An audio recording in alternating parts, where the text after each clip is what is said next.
Assalamu alaikum warahmatullahi ta'ala barakatuhu. Dan Allah jama'a mu kare kiyayewa. Wallahi labarin da yake shigo min yanzu mai munin gaske ne. Mai munin gaske ne.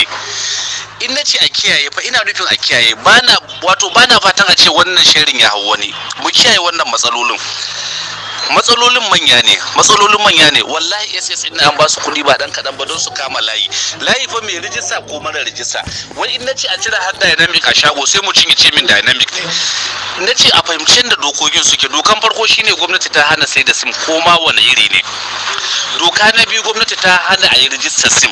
Abun kwaya uku ne wallahi har dynamic suka kama a shagon ka kai da dangin ka sai a lahira, wallahi sai a lahira.